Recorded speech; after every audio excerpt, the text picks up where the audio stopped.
Hi friends, welcome to ஜோதிமா சமையல். இன்றைக்கி நம்ம வீடியோவில் என்ன பார்க்க போகிறோன்னா வெண்டைக்காய் புளிக்குழம்பு, வத்த குழம்புன்னு சொல்லுவாங்க, புளிக்குழம்புன்னு சொல்லுவாங்க. அது எப்படி செய்கிறதுன்ட்டு எங்கள் ஸ்டைலில் காமிக்க போகிறேன். இப்போ பாருங்கள், வெண்டைக்காய் வந்து நான் ஒரு 1/4 கிலோ வெண்டைக்காய் எடுத்திருக்கேன். அது ஒவ்வொரு இன்ச்சு அளவு கட் பண்ணி எடுத்துட்டேன். அது வந்து ஃபஸ்ட்டு வந்து எண்ணெயில் வதக்கி எடுத்துக்கணும். ஏன்னா அப்போ தான் அந்த வளவளப்பு இருக்காது. அதுக்கு முன்னாடி இப்போ தான் எங்கள் ஜோதிமா சேனலில் இப்போ தான் பார்க்குறீங்கன்னா மறக்காமல் சப்ஸ்கிரைப் பண்ணிக்கோங்க, லைக் பண்ணுங்கள், கமெண்ட் பண்ணுங்கள். நீங்கள் ஒவ்வொரு லைக் போட்டால் தான் எங்களுக்கு ஒரு மோட்டிவேஷனாக இருக்கும். நம்ம வீடியோ பிடிச்சிருக்கா என்னான்ட்டு நீங்கள் கமெண்ட் பண்ண தான் எங்களுக்கு ஒரு பூஸ்டாக இருக்கும். நல்லா வறுத்து எடுத்து வச்சுக்கலாம். என்னென்ன போடுறதுன்னு ஒவ்வொன்றா பார்த்துக்கலாம். எல்லா குழம்பும் ஒரே மாதிரி தான், ஏன்னா கொஞ்சம் மாறுபடும், அவ்வளோதான். இது வந்து நல்லா கொஞ்சம் கலர் மாறுற வரைக்கும் வறுத்து எடுத்துக்கணும். உங்களுக்காக இந்த டிங் டாங் சத்தம் வரும், இந்த கரண்டி இப்படி இப்படின்ட்டு சத்தம் வராமல் இருக்கணுன்ட்டு நான் லெவலாக பரட்டிக்கிட்டு இருக்கேன். ஏன்னா நம்ம பார்க்கும்போது தான் தெரியுது நம்ம வீடியோவில் என்ன ஒரு சத்தம் வருதான்ட்டு. தான் மரக்கட்டையை வாங்கி வச்சுக்கணும், மரக்கட்டை அந்த கரண்டி வாங்கி வச்சுக்கணும். பாருங்கள், வாங்கணும், இல்லை ஒவ்வொன்றா வாங்கலாம். இந்த மாதிரி இன்னும் கொஞ்சம் நேரம் வறுத்திங்கன்னா நல்லா சூப்பராக வந்துடும். வறுத்துட்ட வாட்டி பார்க்கலாம். இப்போ பாருங்கள், நல்லா வறுத்தாச்சு. இப்போது இதை எடுத்து தனியாக ஒரு தட்டில் போட்டு வச்சுக்கலாம். போட்டுட்டு இதே கடாயில் நம்ம ஆயில் விட்டுக்கலாம்.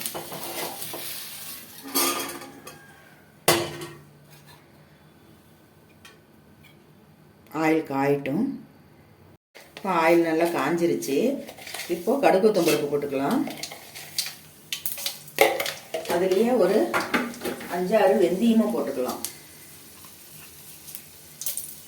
இன்னும் வத்த குழம்பு புளிக்குழம்புக்கு எல்லாம் ஒன்று தான், கொஞ்சம் வெந்தயம் போட்டால் சூப்பராக இருக்கும். இப்போது சின்ன வெங்காயம் ஒரு கை நிறைய கட் பண்ணி வச்சுருக்கேன். 1-2 கட் பண்ணி வச்சுருக்கேன். முழுசாக இருந்தாலும் நல்லா தான் இருக்கணும், நல்லா தான் இருக்கும். இப்போது இதுவும் போட்டுக்கலாம். சத்தம் வரும், ஆஃப் பண்ணிவிட்டு சொல்லுங்கள். இப்போ பாருங்கள், சின்ன வெங்காயம் போட்டு கருவேப்பிலை போட்டு நல்லா வதக்கியாச்சு. இப்போது 2 தக்காளி அரைச்சி வச்சுருக்கேன், அதை போட்டுடலாம். முழுசாக போட்டு வதங்குற வரைக்கும் வெயிட் பண்ணுறத விட இந்த மாதிரி அரைச்சி வச்சு இது ஒரு பச்சை வாசனை போகிற வரைக்கும் நல்லா வதக்கிக்கிறேன். இப்போ பாருங்கள், நல்லா தக்காளி வதங்கிடுச்சு. இப்போது மஞ்சத்தூள் கொஞ்சம் போட்டுக்கலாம். மிளகாத்தூள் நல்லா காரத்துக்கு தகுந்த மாதிரி போட்டுக்கணும் உங்களுக்கு. அப்புறம் மல்லித்தூள், அப்புறம் சாம்பார் தூள், அது ஒரு கரண்டி, 1 ஸ்பூன் போட்டுக்கலாம். இதெல்லாம் போட்டு நல்லா ஒரு வதக்கிட்டு இப்போ அந்த கரைச்சி வச்சிருந்த புளியை இதில் ஊற்றிடலாம். நான் ஒரு எலுமிச்சைப்பழம் அளவுக்கு புளி எடுத்து வச்சுருந்தேன், அதை நல்லா கரைச்சாச்சு. முடிஞ்ச வரைக்கும் கொஞ்சம் கெட்டியாகவே ஊற்றுருங்க, ஏன்னா நம்ம கெட்டியாக இருந்துச்சுன்னா நல்லாயிருக்கும் குழம்பு. இப்போது தேவையான அளவு உப்பு போட்டு இது கொஞ்சம் நேரம் கொதிக்கட்டும்.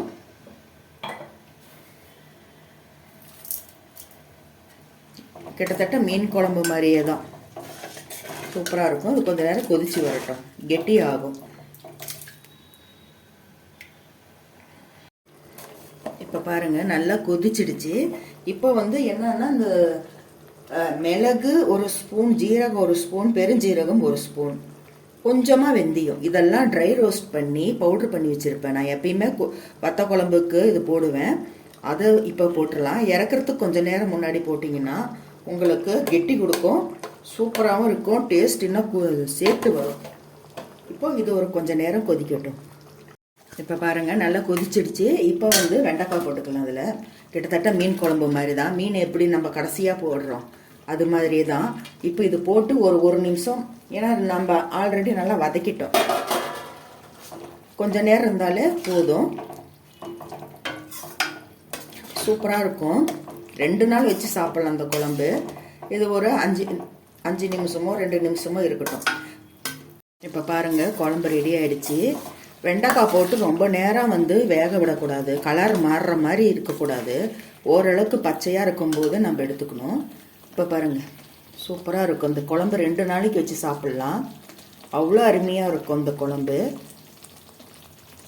நம்ம ஊர் ஸ்டைலில் வெண்டைக்காய் புளி குழம்பு செஞ்சுருக்கேன். இந்த வீடியோ எப்படி இருக்குன்ட்டு மறக்காமல் கமெண்ட் பண்ணுங்கள், லைக் பண்ணுங்கள். ஜோதியம்மா சேனலை சப்ஸ்கிரைப் பண்ணி வச்சுக்கோங்க.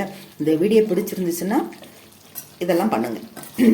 முதல்ல சொல்ல வேண்டியது கடைசியில் சொல்கிறது, கடைசியில் சொல்ல வேண்டியது முதல்ல சொல்கிறது. அவ்வளோதாங்க. இது இறக்கி வச்சிடலாம். பாருங்கள் எல்லாம் கெட்டியாயிடுச்சு. ஓகே ஃப்ரெண்ட்ஸ், மீண்டும் உங்களை அடுத்த வீடியோவில் சந்திக்கின்றேன். பாய். எடுத்து முன்னாடி காட்டுறேன்.